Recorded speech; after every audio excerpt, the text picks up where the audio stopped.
झारखंड कांग्रेस विधायक दल का अगला नेता कौन होगा और आलमगीर आलम के बाद खाली हुए मंत्री पद का दावेदार आखिर कौन होगा। आपको बता दें कि पार्टी में दोनों पद के लिए लॉबिंग तेज हो गई है।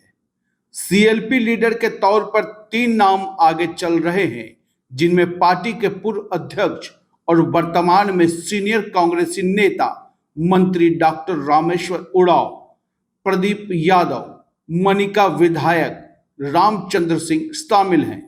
वहीं मंत्री पद के लिए डॉक्टर इरफान अंसारी, दीपिका सिंह पांडेय और प्रदीप यादव का नाम रेस में है।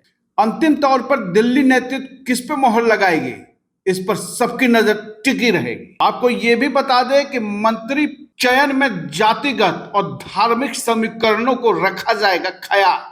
आपको यह भी बता दें कि कल जो मीटिंग हुई थी, सूत्र बताते हैं कि विधायक दल के नेता पद के लिए वरिष्ठ कांग्रेसी नेता डॉक्टर रामेश्वर उरांव ने बैठक के दौरान इस दायित्व को उन्हें न दिए जाने का अपना विचार बैठक में रखा। उन्होंने पार्टी मीटिंग में प्रभारी और अध्यक्ष के सामने अपनी बातें रखते हुए कहा कि उन्हें विधायक दल पद का दायित्व नहीं दिया जाए। अब हम आते हैं उसी बात पे, जिस बात को हम लोगों ने छोड़ा था कि मंत्री चयन में जातिगत और धार्मिक समीकरणों का ख्याल रखा जाएगा। कैसे? चूंकि कांग्रेस में आलमगीर आलम के बाद दूसरा मुस्लिम चेहरा डॉक्टर इरफान अंसारी है, जो तेज दरार एवं मुफ्त नेता के तौर पर जाने जाते हैं। इरफान 2 बार से जामताड़ा से भी विधायक हैं। उनकी हेमंत सोरेन से निकटता किसी से छिपी नहीं है। इसलिए कांग्रेस अगर मुस्लिम कार्ड खेलती है तो डॉक्टर इरफान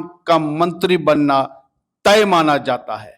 मगर इस पद के लिए विधायक दीपिका सिंह पांडेय और प्रदीप यादव के नाम भी चर्चा में है। चर्चा का मतलब है कि जब तक आग लगी नहीं होगी तब तक धुआं नहीं दिखेगा। अगर कांग्रेस महिला कार्ड खेलती है, दीपिका के नाम पर भी मुहर लग सकती है, क्योंकि जातिगत समीकरण में वो फिट नहीं बैठती हैं। अगड़ी जाति से पहले कांग्रेस का कोटा फुल है। बादल पत्रलेख अगड़ी समाज से पहले से ही मंत्री बने हुए हैं। रही बात प्रदीप यादव की, तो निश्चित तौर पे वे एक अच्छे वक्ता हैं, जो सदन से लेकर सड़क पर डाटा और फैक्ट के साथ सरकार के साथ खड़े रहते हैं, खड़े दिखते हैं। प्रदीप यादव 5 टर्म के विधायक हैं। इस पद के लिए भी प्रदीप यादव की राह में रोड़ा दल बदल का लंबित मामला और जातिगत समीकरण के खिलाफ जाता दिख रहा है, क्योंकि ओबीसी समाज से पहले से ही बन्ना गुप्ता मंत्री बने हुए हैं। इसलिए इस पद के लिए भी कांग्रेस बहुत सोच समझ कर निर्णय लेगी।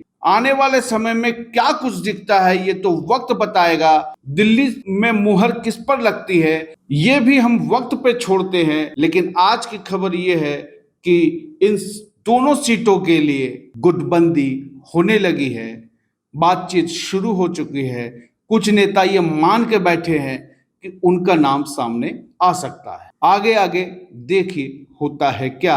उससे खबरों की माने तो 2 मंत्री ऐसे हैं जिनका नाम कटने का आसार है, क्योंकि उन्होंने लोकसभा चुनाव में उस तरह का प्रदर्शन नहीं किया जिस तरह की कांग्रेस पार्टी उनसे उम्मीद कर रही है। बैठक तो चर्चे के लिए होती है। मैंने कहा हमारे विधायक दल के जो आज बैठक हुई ये बहुत आवश्यक थी, क्योंकि अभी एक बहुत बड़ी एक्सरसाइज लोकसभा चुनाव का इख्तिताम हुआ, अंजाम पर गया।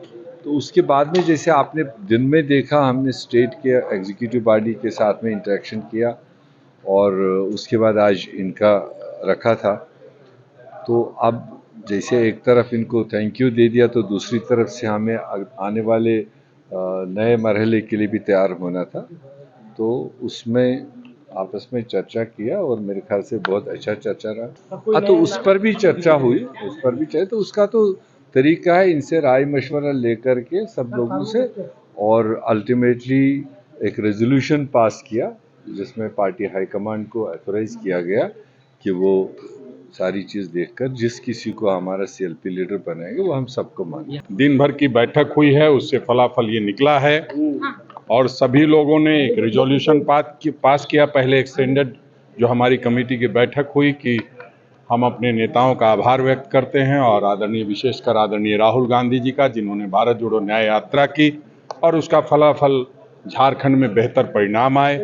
अभी विधायक दल की बैठक हुई, उसमें भी सारी बातों पर चर्चा हुई और सभी विधायकों ने एक स्वर में अपने आला कमान को, हमारे नेतृत्व को अधिकृत किया है कि कौन हमारा विधायक दल का नेता होगा। क्योंकि आप जानते हैं हमारे सब विधायक एक से एक हैं, बढ़कर हैं, और निश्चित रूप से उन लोगों को भी आपस में चुनने में दिक्कत होती है। सभी लोगों ने आपस में तय करके ये तय किया कि आला कमान को हम लोग अधिकृत करते हैं, जो फैसला होगा सिर माथे पर। निश्चित रूप से आदरणीय प्रभारी जी इस रिजोल्यूशन को लेके जाएंगे, उसके बाद चर्चा होगी और फिर हम लोग उस पर, जब चर्चा होती है तो हमारे ज्ञान देने की जरूरत नहीं है, सब लोग ज्ञानी ही उसमें बैठते हैं और सभी लोग अपने अपने तरीके से अपनी अपनी बात को रखते हैं। आपके नज़र में ये लगता है कि कोई विधायक वहाँ पिछड़ गया अपने क्षेत्र में, लेकिन आप जब देखेंगे फिर उसको बारीकी से या उनसे पूछेंगे तो बताएंगे कि पिछली बार 52,000 आया था, इस बार 62,000 आया है। तो देखने का अपना अपना नजरिया है, कौन किस चश्मे से देखता है उस पर सारी चीजें डिपेंड करती है।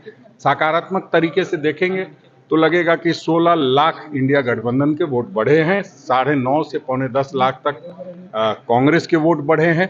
तो देखने का अपना अपना नजरिया है और उस नजरिए से सभी लोग अपनी अपनी बात को जस्टिफाई करते हैं। सभी के कंक्लूजन पे आदरणीय हमारे जो प्रभारी हैं आदरणीय गुलाम अहमद मीर साहब, उन्होंने सभी की बातों को सुना है, वो एक फैसले पर पहुंचेंगे। तो निश्चित देखिए, आप लोग लगातार जब चर्चा कर रहे हैं और हम लोग तो आपको चौथा स्तंभ मानते हैं और कोई माने चाहे नहीं माने, तो हम लोग जब भी कोई ऐसा फैसला होगा तो निश्चित रूप से आपको सबसे पहले अवगत कराएंगे। उन्होंने कहा होगा कोई बात आपसे अच्छी बनती होगी तो उन्होंने कोई बात कही होगी, लेकिन हम ये समझते हैं कि जो भी फैसला होता है नेतृत्व का होता है। नहीं, अभी ऐसा कोई पूछताछ नहीं की जा रही है। अभी सीधा ये हुआ है, आपस में चर्चा हुई है और आला कमान को अधिकृत कर दिया गया है। जो फैसला होगा बहुत जल्द।